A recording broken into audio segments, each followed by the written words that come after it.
What's going on, guys? It's Mason from Easy Data Recovery and welcome back to the channel. Today we have something cool. We have an A2289 MacBook and it's in here for data recovery. Now the customer says there was a liquid spill on this device. This specific type of MacBook is an older Intel-based device that has a T2 security chip soldered to the board, as well as firmware that can sometimes require the board to be flashed while doing repairs. It's a little different than the newer Apple Silicon models, which have the security chip as part of the CPU. Hopefully we won't have to do the flash step and we can recover the data easily. Now let's head to the test bench and get the board removed so we can see just how much liquid impacted the device. Alright, here's what the MacBook looks like on the inside. We already have the board removed. We can take a look at the board under the microscope. We can see these are the NANDs, which are where the data is stored, and they are soldered to the board. These chips communicate with the T2 security chip. This doesn't make it a straightforward process of just removing them and putting them in another device. So let's just see if we can repair the board in order to recover the data. If only it was as easy as these older Macs with these pretty cool, slick, all black, removable SSDs. So we plug our USB-C tester and see right away the device is not getting nearly enough amps to start and power on. We can go ahead and try the power button, but nothing will happen. No fan spin or behavior change.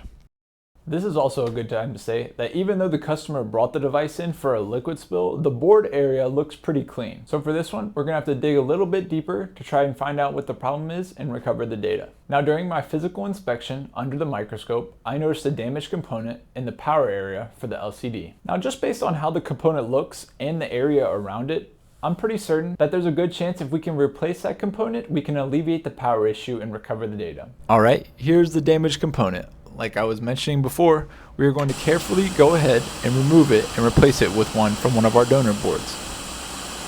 In this view, you can really see how mangled the component is, and how even while I'm removing it, it is really struggling to come off and crumbling in pieces.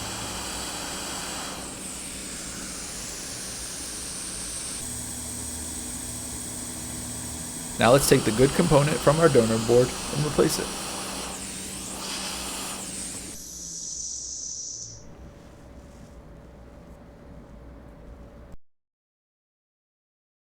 Now we should see a difference, and yes, the amps have changed.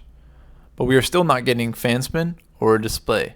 So it looks like one issue was fixed, but we are not done yet. Now, as you can see, we have alleviated the amp problem with the board, but it's still not powering on. With what we've seen so far with the liquid spill impacting the area closest to the LCD connection, as well as the component we just replaced being a part of the LCD, there is one more thing we can do to try to get the device to power on and retrieve the data. What we can do is remove the LCD connection from the board. Now when we plug in our USB tester in, we see the correct readings for a powered on device, as well as we get fan spin and the device powers on.